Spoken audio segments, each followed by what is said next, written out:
Senhor esteja convosco. Ele está no meio de nós. Proclamação do Evangelho de nosso Senhor Jesus Cristo segundo Mateus. Glória a vós, Senhor. Naquele tempo disse Jesus aos seus discípulos: Ficai atentos para não praticar a vossa justiça da frente dos homens, só para serem vistos por eles. Caso contrário, não recebereis recompensa do vosso Pai que está nos céus. Por isso, quando deres esmola, não toques a trombeta diante de ti, como fazem os hipócritas nas sinagogas, nas ruas, para serem elogiados pelos homens. Em verdade vos digo, eles já receberam a sua recompensa. Ao contrário, quando deres esmola, que a tua mão esquerda não saiba o que faz a tua mão direita, de modo que a tua esmola fique oculta, e o teu Pai, que vê o que está oculto, te dará a recompensa. Quando orardes, não sejais como os hipócritas, que gostam de rezar em pé, nas sinagogas, nas esquinas das praças, para serem vistos pelos homens. Em verdade vos digo, eles já receberam a sua recompensa. Ao contrário, quando orares, entra no teu quarto, fecha a porta e reza ao teu Pai que está oculto, e o teu Pai, que vê o que está escondido, te dará a recompensa.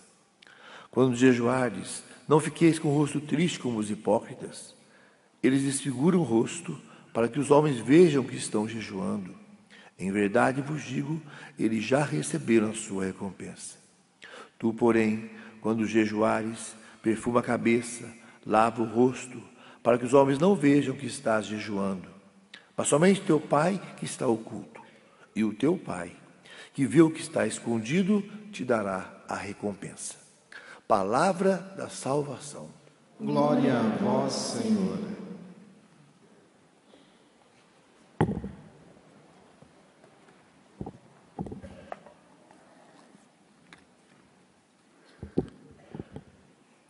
Queridos irmãos e irmãs, esta celebração de hoje, para nós, cristãos, católicos, não marca o fim do carnaval, mas marca o início da nossa caminhada penitencial para a Páscoa do Senhor. Nós estamos aqui porque queremos atender ao apelo que nós ouvimos na primeira leitura de hoje, da profecia de Joel. Rasgai o coração e não as vestes, e voltai para o Senhor vosso Deus. Nós estamos aqui porque queremos, de fato, rasgar o coração, ou seja, expor o nosso coração a Deus, para que Ele nos converta, para que Ele nos ajude com a sua graça e também nas práticas espirituais desse tempo favorável, Ele nos ajude a de fato sermos os seus filhos. A liturgia da palavra desta celebração nos apresenta, e aqui eu me detenho no Evangelho, 3 práticas espirituais herdadas do judaísmo que nós também assumimos para a nossa caminhada penitencial. E me chama a atenção porque o texto do capítulo 6 do Evangelho de Mateus, que é o texto lido nesta celebração, ele acaba nos mostrando um contraste entre 2 formas de viver a espiritualidade na nossa experiência de Deus. Aquela espiritualidade de cripta e aquela espiritualidade de palco.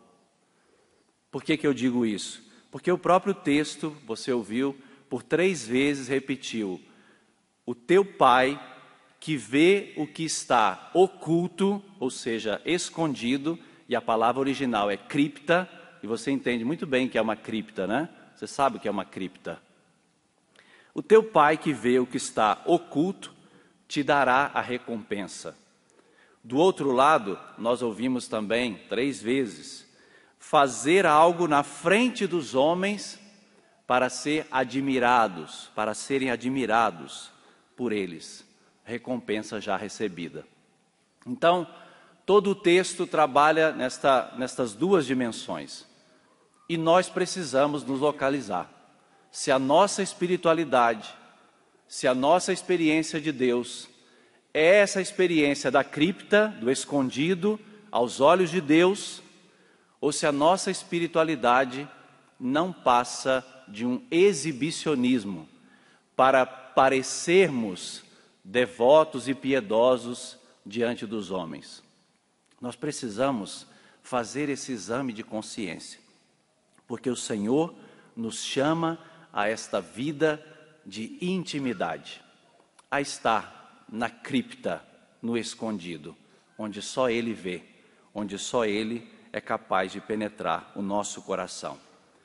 E daí o Evangelho propõe, como eu disse, essas 3 práticas de piedade, que é a esmola secreta, a oração a portas fechadas e o jejum sem o ar de tristeza. Vejamos, a esmola.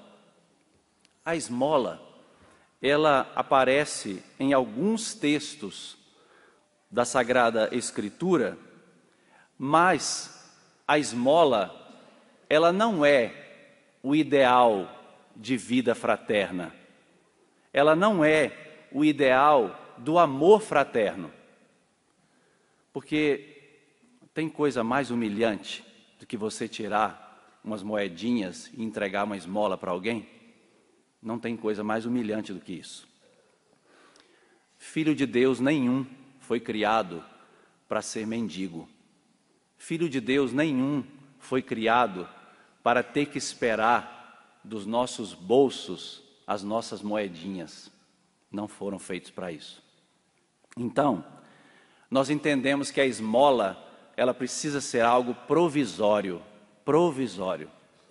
porque o mundo novo, o homem novo, criado à imagem e semelhança de Deus, foi feito para desfrutar das maravilhas criadas por Deus. Deus é o dono de tudo, ninguém é dono de nada. Nós somos meros, insignificantes administradores dos bens do Pai do céu. Deus é o dono de tudo. Então, esse mundo novo que nós queremos, que o Senhor quer, Ele dispensa a esmola. Então, gente, a esmola é o básico do básico da caridade. Não pense você que fazendo a sua esmola, você já está tranquilo, tranquila com a sua consciência. A esmola tem que nos envergonhar. A esmola tem que nos envergonhar e nos causar uma conversão pessoal. Porque quando ela passar para a dimensão da caridade, aí sim nós atingimos o nosso objetivo. E Jesus, ele expôs o que é esta espiritualidade baseada em palco. Porque ele disse assim: não toque a trombeta para que as pessoas, ouçam aquilo que você está fazendo. Porque, na verdade, no tempo de Jesus, acontecia o chamado espetáculo da caridade. O que era o espetáculo da caridade? Aquelas pessoas devotas escolhiam a sinagoga, que era um lugar muito visível, todo mundo estava lá observando, escolhiam a sinagoga para fazer as suas doações, as suas ofertas. E quando percebia-se que alguém tinha feito uma oferta, consistente, se anunciava para todos: olha, como fulano de tal fez a caridade, como ele foi capaz de doar tanto. E aí, aquela pessoa era honrada com um lugar privilegiado na sinagoga. Aquela pessoa era reconhecida diante de todos como um lugar privilegiado na sinagoga. E a interpretação do fato era: aquela pessoa, ela é mais digna dos favores de Deus, porque fez uma bela oferta, Esse era o espetáculo da caridade. E Jesus aponta justamente para mim e para você a espiritualidade da cripta, do escondido. E exemplificando de uma forma ainda mais minuciosa, dizendo assim, que a tua mão esquerda não saiba o que faz a direita. As duas mãos estão muito perto uma das outras, né? E as duas mãos estão aqui no nosso corpo. É para dizer justamente que até o nosso orgulho pessoal precisa tomar cuidado. Para que, mesmo que não venha de fora um reconhecimento de alguém, mesmo que alguém não diga da sua caridade, nossa, como essa pessoa é caridosa, mas até mesmo eu e você não nos sintamos orgulhosos ou envaidecidos com a nossa caridade. Porque o perigo, ele pode morar dentro de nós. O perigo pode estar dentro de mim e dentro de você. Então, nesse tempo quaresmal, o Senhor quer que nós combatamos o orgulho e a vaidade do bem que nós fazemos. Repito, a esmola é algo provisório, é o básico do básico, mas é a caridade para a qual todos nós precisamos caminhar, ou seja, retirar do que é meu, abrir mão daquilo que é meu para fazer o bem do outro. A segunda prática que Jesus nos apresenta é a oração. E Jesus também fez o comparativo da oração palco e a oração cripta. A oração palco, ele disse, cuidado para não rezar como fazem os hipócritas, porque eles gostam muito da valorização gestual. Eles gostam de rezar como? Em pé. Em que lugar? Nas praças, nas esquinas. Vejam, a valorização do lugar só para serem vistos pelas pessoas. Nós corremos esse risco da supervalorização gestual, mas que não é oração, que não sobe para Deus, porque é mero exibicionismo. E nós podemos trocar, né? Se naquele tempo era de pé, hoje nós podemos trocar de joelhos, né? Temos outras formas de gestuais também, com as quais nós podemos muitas vezes mascarar uma piedade que não existe, uma vida de oração que não é verdadeira. E aí, Jesus apresenta aos seus discípulos a modalidade da cripta, a oração da cripta. E tem um termo interessante que aparece no Evangelho, quando ele fala, entra no teu quarto, mas a palavra não é quarto. O texto original diz tameion. Tameion quer dizer dispensa. Você tem dispensa lá na sua casa? Tem aquele quartinho lá no fundo, sabe? Lá no final. Aquele quartinho que não tem janela, né? Que é tudo escuro. Que se acender a luz vai ver, né? O caos que está ali. É um pouquinho parecido com isso. Porque aquele quarto, aquela dispensa, era o lugar mais isolado da casa. Era o lugar mais privado. Era o lugar onde não entrava luz, porque não tinha janela. Então, o que isso diz para nós? Na sua oração, que entre só a luz de Deus. Na sua oração, que você escute somente a voz de Deus. Que a nossa oração seja dessa modalidade de cripta. Essa modalidade que cultiva uma intimidade com o Senhor, sem nos preocupar se nós estamos sendo vistos ou não, só para aparecer às outras pessoas. O Senhor quer uma vida de oração íntima. Você se recorda que Jesus, muitas vezes, ele buscou o cantinho dele sem ninguém, né? Como canta nosso querido Padre Jonas.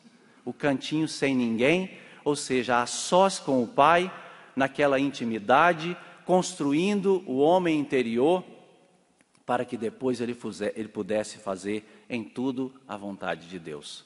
É a esta modalidade que nós somos chamados. Entra no teu quarto, entra na tua despensa e fala a sós com Deus. Deixa Deus ver o teu coração. deixa Deus te enxergar de fato por dentro. Terceira e última prática é a prática do jejum. Hoje, quarta-feira de cinzas, segundo a normativa canônica para todos nós, é um dia de jejum e abstinência de carne. Hoje é um preceito para todos nós. Aqueles que têm a idade já segundo o código precisam fazer o seu jejum e a sua abstinência de carne. A abstinência a partir dos 14 anos, o jejum a partir dos 18 anos.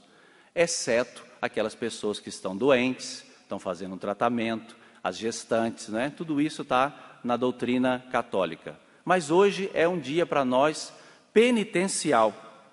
Esse dia penitencial que também coloca em evidência a prática do jejum. Jesus, ele fez jejum. Jesus, ele viveu essa prática. Só que ele também apresentou aqui a espiritualidade do palco e a espiritualidade da cripta em relação ao jejum. Do palco, ele disse: não fique com o rosto triste.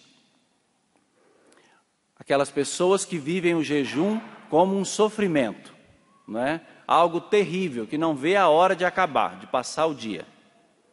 Fazer o jejum para que, de alguma forma, eu aplaque a ira de Deus, como se o meu jejum fosse capaz de aplacar a ira de Deus. Deus está um pouco bravo comigo, estão acontecendo umas coisas meio cabulosas na minha vida, é melhor ir fazer um jejum, não é, para ver se melhora. Bom, pensar que nós fazemos contentes Deus por causa de uma dor no estômago, por causa da fome, eu acho que é bem infantil, né? Uma espiritualidade bem infantil. Ainda não passou naquela expressão do jejum ligado ao noivo, à presença do noivo, à presença de Cristo. E é aí que o Senhor colocou a reflexão sobre a dimensão do jejum na espiritualidade da cripta, do escondido, quando o jejum, pelo contrário, ele é a expressão de vida. O jejum é a expressão de alegria. Ele diz: perfuma a cabeça, lava o rosto, porque nós vamos encontrar o noivo. É expectativa, nós vamos encontrar o noivo. Então, prepare-se bem. Mas a centralidade do jejum é a renúncia a si mesmo. Porque quando nós tiramos, né, uma comida, tiramos o alimento, é justamente para nos ajudar a renunciar a nós mesmos, aquilo que está dentro de nós, aquilo que está mais difícil dentro de nós de ser vencido. Tanto que a palavra de Deus, no texto de Isaías, no capítulo 58, diz abertamente: acaso o jejum que eu prefiro não será este? Acabar com a injustiça, qual corrente que se arrebenta? Acabar com a opressão, qual canga que se solta? Deixar livres os oprimidos? Acabar com toda espécie de imposição? Não será repartir a tua comida com quem tem fome? Hospedar na tua casa os pobres sem destino? Vestir uma roupa naquele que encontras nu? E jamais tentar te esconder do pobre, o teu irmão? Aí então, qual novo amanhecer, vai brilhar a tua luz e as tuas feridas hão de sarar rapidamente. Isaías 58. É esse o espírito do jejum. É olhar para o outro, é ter a capacidade de, quando você tirar aquele alimento, você ter mais sobriedade para enxergar quem está à tua volta. Porque muitas vezes nós vamos, né, nos entupindo, muitas vezes nós vamos nos saciando, muitas vezes nós vamos intoxicando de tanta coisa e a gente não percebe mais quem está do nosso lado. A gente não é capaz mais de se dar conta do Cristo que muitas vezes vem nos visitar na pessoa do irmão. E termino só lembrando para vocês que muitas vezes nós damos a ênfase, né, ao fato de não comer carne no período quaresmal, nós damos ênfase nos dias penitenciais à questão do jejum, mas a igreja, ela mesma nos recorda que todos os fiéis, cada qual a seu modo, estão obrigados por lei divina a fazer penitência, mas para que todos estejam unidos mediante certa observância comum da penitência, são prescritos dias penitenciais, em que os fiéis, preste atenção, se dediquem de modo especial à oração, façam obras de piedade e caridade, renunciem a si mesmos, cumprindo ainda mais fielmente as próprias obrigações e observando o jejum e a abstinência. Então, muito cuidado, não é só botar o xizinho na sua ordem lá, não comi carne, ai, estou ótimo, não. Dediquem-se à oração, façam obras de piedade e caridade e renunciem a si mesmos. E isso é viver um dia penitencial, não é só não comer carne. Nós precisamos entrar no mais profundo que é um dia penitencial, para que o nosso coração se volte de fato para o Senhor. E o Pai do céu, que vê o que está escondido, nos dará a justa recompensa. Abaixe por um instante a sua cabeça. Deixe o Espírito agora te levar a uma tomada de consciência. Deixe o Espírito Santo revelar a você onde você está, a espiritualidade do palco ou da cripta, do Deus que vê o escondido ou do mero exibicionismo. Deixa o Senhor tocar a sua consciência, tocar a sua verdade e revelar o estágio em que se encontra a sua alma, o seu espírito, a sua vida interior. Deixa o Senhor te revelar que passos dar, que atitudes corrigir. Deixa o Senhor motivar no teu coração propósitos, agora, ouvindo a palavra de Deus, propósitos que vêm ao teu coração para serem vividos ao longo desta quaresma.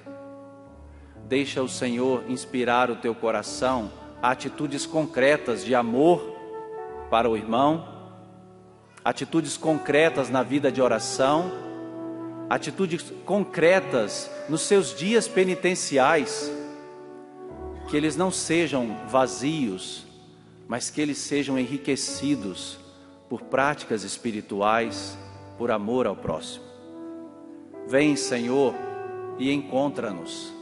Vem, Senhor, e olha para dentro do nosso coração, acolhe-nos, Senhor, assim como estamos. Porque nós queremos iniciar esta caminhada quaresmal.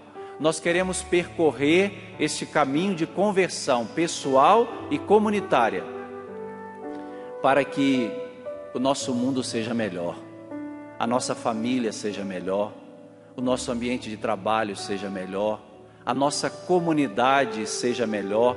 Nós queremos promover, Senhor, com a Tua graça, um mundo novo. Ajuda-nos, Senhor, ajuda-nos, Senhor. Peça agora o auxílio de Deus, fale com as suas palavras, reze sinceramente diante de Deus agora e peça esse dom do alto, esta graça santificante para a sua vida espiritual, para a sua caminhada espiritual. Nós precisamos, Senhor. Coloque a mão sobre o seu coração. Peça, Senhor Jesus, converta o meu coração. Converta o meu coração. Ajuda-me, Senhor, Ajuda-me, Senhor, a voltar-me para Ti, a voltar-me com para todo o Ti, meu coração, com todo o meu coração, com sinceridade, com sinceridade, para que aconteça em mim para que aconteça em mim uma obra nova. uma obra nova. Amém. Amém. Glória ao Pai, ao Filho e ao Espírito Santo. Como era no princípio, agora e sempre. Amém.